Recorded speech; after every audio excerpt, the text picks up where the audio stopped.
Ciao bellissimi, bentornati. Sì, sono sempre io, sono sempre Emilio Mille Miglia. Che dire, era ora di darci un taglio. E ho pensato, quale momento migliore se non un periodo di quarantena per mostrare come tagliarsi i capelli da soli? E dato che le immagini parlano da sole, invece di dirvi quello che sto facendo, quello che dovreste fare, vi racconto perché sono ormai diversi anni che mi taglio i capelli da solo. Allora, partiamo dal presupposto che la mia testa è parecchio rotonda e che quando ero piccolo mio padre era solito tagliarmi i capelli tutti corti alla stessa lunghezza. In questo modo la mia testa sembrava un uovo. Quindi, negli anni, piano piano, ho iniziato a capire come avrei dovuto tagliare i capelli per non sembrare effettivamente un uovo. E quindi le prime volte che sono andato da una parrucchiera quando ero un po' più grandicello, cercavo di spiegare loro come fare. Ma ogni volta che uscivo e mi guardavo allo specchio, vedevo quest'uovo.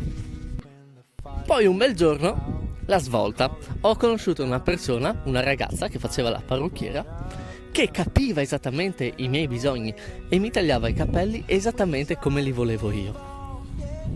Poi però è andata in Australia. E quindi niente, il destino ha voluto che iniziassi a tagliarmi i capelli da solo. E così ho fatto e adesso continuo da diversi anni. E la cosa più bella è che se sbaglio qualcosa non posso arrabbiarmi con la parrucchiera, ma solo con me stesso, e questo mi aiuta a migliorare.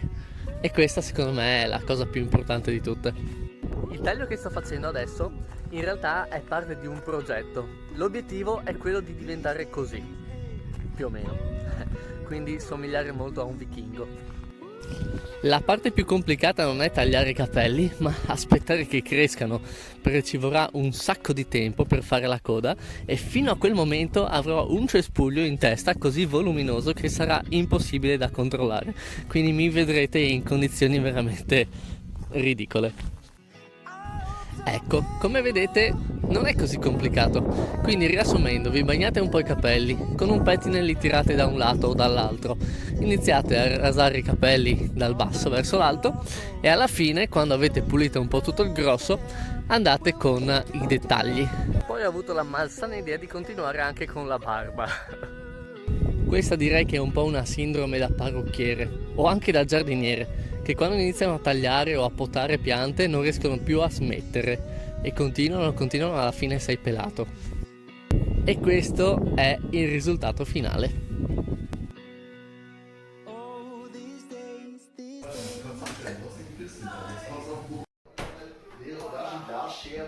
Das komplette Programm, Kotze überall. Leute, die halbfälliges Essen, das war alles zugerannt, überall standen Flaschen. Alles war voll mit Zeug.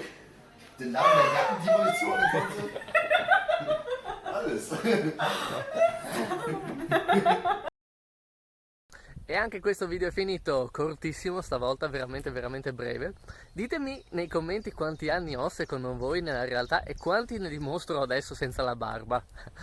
E niente, ci vediamo al prossimo.